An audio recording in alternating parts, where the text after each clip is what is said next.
In this video, I want to talk about a dimensioning scheme similar to this. So I saw this on a post on LinkedIn. The point of the post was that this has no coaxiality control on it, right? It's just plus or minus dimensions. Now I've only put the diameters. It would have, length dimensions as well.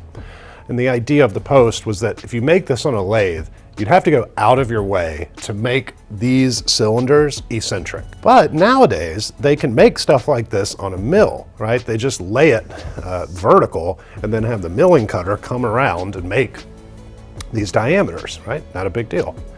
When you do that, there's a chance for programming error, right? If you don't put the center of one cylinder directly over the next, right? You make it off, the mill will be happy to do that for you. Right? It'll make them, eccentric. Whereas on a lathe, it's much less likely to do it. You got to go out of your way to make something eccentric on a lathe. The post said, hey, use GD&T, which I more or less agree with, but there can be an issue, right? If somebody doesn't understand GD&T, and this happens all the time, they see all these wacky symbols and they get nervous. They don't want to quote it. They don't understand it. There is another way. And this is in Y14.5-2018, and it's been in previous versions of the standard as well. Now I'm going to give you my interpretation, right? This isn't expounded on in the standard, right? So if you have some different interpretation, please let me know in the comments. It's from section 5.83, and it's C. A and B just talk about putting orientation or position feature control frames and datum references. C is much different, and it's a version of this note. Perfect coaxiality at maximum material condition required for related features. Now in the note, it gives you an option of, or in the standard, it's orientation or coaxiality or location. I've chosen coaxiality here.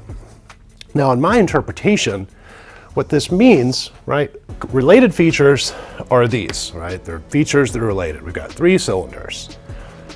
We've got to have perfect coaxiality. At MMC, right? This comes into this largest size. It's got to be perfectly coaxial with the next cylinder. The way you can check that is with a gauge, right? This might look kind of like a rule number 1 gauge, but recall with rule number 1, it's only individual features. This is checking 3 related features at the same time to make sure they're coaxial.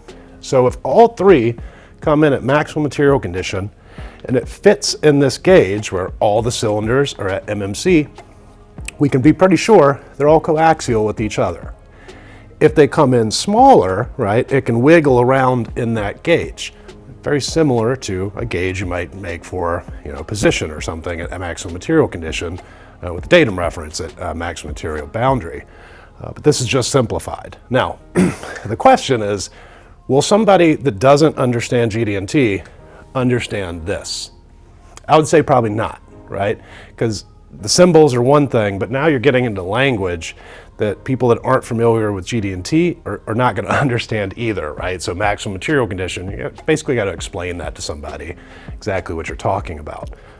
But this is, the point of this video, another way to accomplish the same thing, right? If you think people are scared of the symbols, this is a note that's in Y14.5-2018. And before you tell me it's a bad idea or you shouldn't use it, it's in the standard, right? If it was a horrible thing, then they should take it out, or it shouldn't have been in there for the past 20, 30, 40 years.